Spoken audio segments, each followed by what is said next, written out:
Bonjour à tous et bienvenue sur ma chaîne Pixel et Vecteur. Aujourd'hui on va parler de Photoshop et je vais vous montrer l'importance de la perspective pour le montage des images.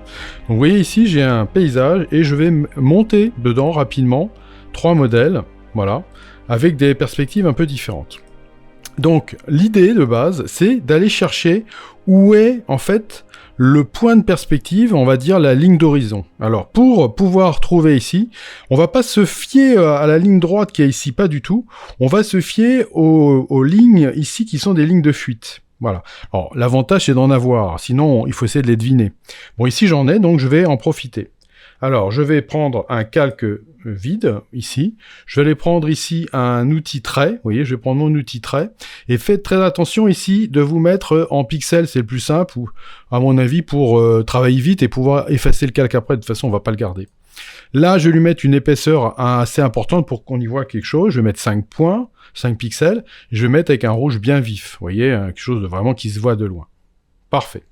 Et là, l'idée, c'est de prendre la ligne qui est là et de bien la tirer. Voilà, on va l'emmener jusque là. Et on va en prendre une de l'autre côté, on va faire la même chose. Et vous voyez que les deux lignes vont se rejoindre à l'endroit, en fait, où il y a véritablement la ligne d'horizon. Vous voyez qu'elle n'est pas du tout là, la ligne d'horizon, elle se trouve ici. Vous pourrez remarquer que si je tire une autre ligne, vous allez voir que grosso modo, elles vont toutes se rejoindre. Voilà, c'est la théorie normalement. C'est que normalement, toutes les lignes que je vais positionner là devraient se rejoindre à quelque chose près. Voilà. Bon, donc a priori, on peut dire que ma ligne d'horizon, le trait d'horizon, il se trouve ici. Voilà. Donc en fait, ce que je vais faire, c'est que je vais encore me rajouter un autre calque. Et là, je vais mettre quelque chose d'encore un peu plus fort. Je vais mettre 10 points. Et là, je vais lui dire que grosso modo, voilà, mon trait, il est à peu près ici. Voilà. Oui, ça c'est mon trait, c'est ma ligne droite, voilà. Donc cet élément-là, vous voyez, je l'enlève, je peux l'enlever, voilà. Ma ligne d'horizon, elle est ici. Vous voyez, je l'ai mis sur un calque à part, comme ça je pourrais le jeter après. Et ben après, ce qu'on va faire, c'est qu'on va faire la même chose sur nos modèles. Alors, les modèles, je les ai déjà détourés, vous voyez, j'ai déjà mis un masque que j'ai pour l'instant annulé, pour qu'on ne perde pas de temps. Alors ici, on va commencer par un modèle où il y a aussi ces fameuses lignes. Il y a des lignes, donc j'ai pas besoin, je peux les deviner, mais on voit que grosso modo, ici, vous voyez, on a effectivement le personnage là qui a l'air... Bon, il est peut-être un peu... Non, il est droit. Donc, je vais aller prendre une première ligne ici. Je vais la tirer, même chose. Oui, je prends la même chose. Mais là, attention, si je tire ma ligne là, je vais mettre, en fait, le trait sur le calque. Et ça, c'est une très mauvaise idée. Donc, vous commencez par créer, en fait, un calque 1. En fait, vous allez pas le garder, hein. Je vais donc tirer un premier trait ici, je vais me positionner ici, je vais tirer un deuxième trait là, et vous voyez que on va avoir les deux lignes qui vont venir se rejoindre là. Si j'en prends une troisième, vous voyez que grosso modo, ça marche, c'est ça. Donc en gros, on peut dire que ma ligne d'horizon, elle se trouve ici, donc pour mon personnage ici, elle se trouverait par ici, vous voyez, donc pas la même chose. Je vais aller remettre un autre calque ici, et vous voyez qu'ici, si je prends mon trait, que je le tire avec majuscule enfoncée, voilà, on peut dire que voilà ma ligne d'horizon. Donc là, vous voyez que ça, c'est mon personnage, ici. Parfait. Donc, déjà, si on commençait avec ces deux-là, qu'est-ce que je fais? Je vais prendre mes deux calques, vous voyez, avec majuscule enfoncée. Celui-là, alors le calque du milieu, j'en ai pas besoin, donc je fais pomme, clic ou contrôle pour les PC pour le supprimer. Je garde que ces deux éléments-là. Et je vais donc prendre mon personnage et je vais l'emmener donc dans mon décor. Voilà. Ici, je vais pouvoir donc aller ajouter, remettre j'active mon masque, et là, vous voyez, qu'est-ce qu'il faut que je fasse? Il faudrait que je prenne ce calque-là plus ce calque-là, donc majuscule, bouger les deux en même temps, et en fait, l'idée, c'est de venir caler les deux. Voilà. Et là, vous allez avoir exactement, comme ça doit être, normalement, dans la vraie vie. Donc, si cette image, je la veux couper comme ça, pas de problème, je la laisse comme ça, on va dire qu'on pourrait la laisser comme ça. Voilà, parfait. Et maintenant, je peux enlever cet élément-là, voilà. Bon, je vais le garder pour l'instant. Vous avez compris l'idée, mais je vais le garder pour l'instant. Et on va aller prendre une autre image. La deuxième image, vous voyez, on va avoir aussi un peu cette idée-là. On va se retrouver avec, même chose, vous voyez, l'avantage d'avoir un peu des fuyantes. Donc, quand vous avez l'avantage des fuyantes, surtout, voilà, vous en avez besoin de deux. Voilà, j'en mets une première ici. J'en mets une deuxième ici. Voilà. Et on voit que ma ligne d'horizon, elle est là. Alors, encore une fois, vous n'êtes pas à 1 millimètre près. Grosso modo, la ligne d'horizon est là. Donc voilà, je vais faire un trait ici, même chose. Voilà. Et je vais pouvoir enlever Celui-là, je vais même le jeter cette fois-ci. Voilà, on voit que c'est ici. Donc, même chose, je vais prendre mes deux calques, je vais prendre ma photo, l'emmener dans mon décor, voilà, et relâcher quand c'est ici. Là, je vais aller activer mon masque, voilà, même chose. Et puis, toujours en ayant mes deux images sélectionnées, vous voyez, je vais venir importer ça, voilà, parfait.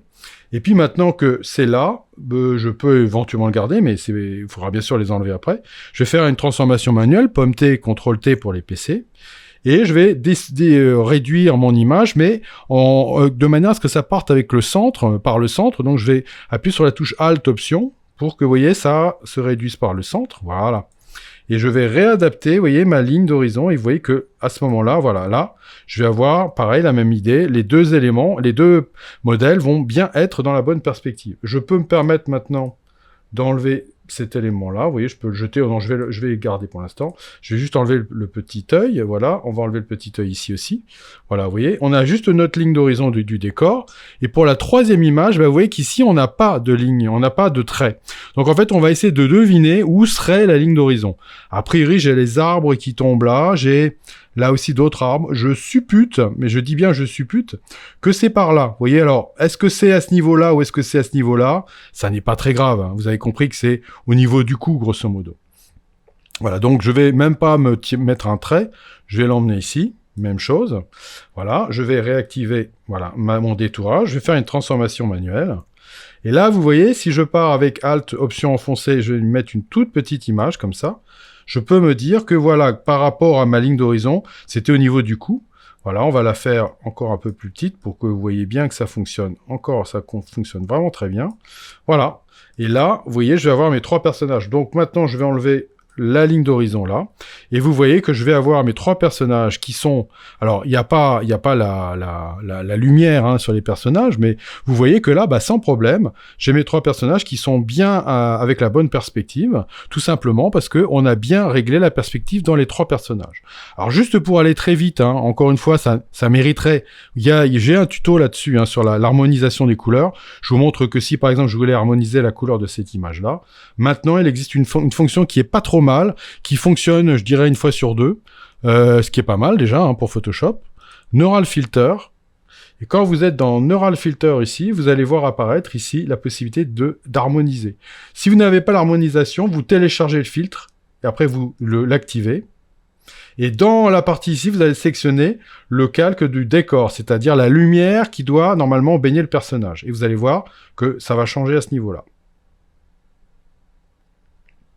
Voilà, vous voyez que ça a changé, c'est pas mal. C'est peut-être un petit peu trop foncé là, on pourrait peut-être l'éclaircir un petit peu, je vais l'éclaircir un chouïa.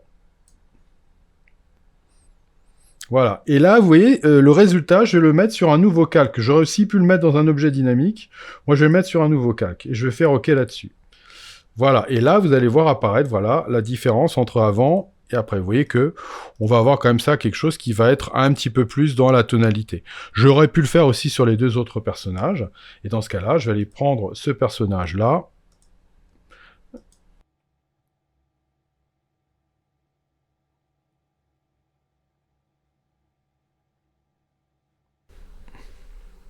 et le troisième personnage.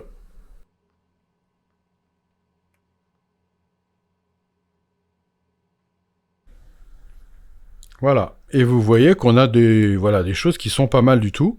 C'est pas parfait, on pourrait faire mieux, c'est un peu mou à mon goût, etc. Mais vous voyez que ça donne quand même de très bons résultats par rapport à ce qu'on avait avant. Voilà. Donc en attendant, ce que je voulais simplement vous montrer, c'était vraiment l'importance, vous voyez, de la ligne d'horizon, vous voyez, sur les personnages.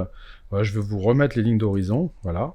Voilà, très très important, toutes ces lignes d'horizon, qui vont donc être les unes avec les autres, de manière à ce que les personnages, à chaque fois, soient bien comme il faut lorsque vous voulez monter dans un décor particulier. Voilà, et bien j'espère que ça vous servira dans vos futurs montages, et je vous dis à bientôt pour de nouvelles aventures sur Pixel et Vecteur.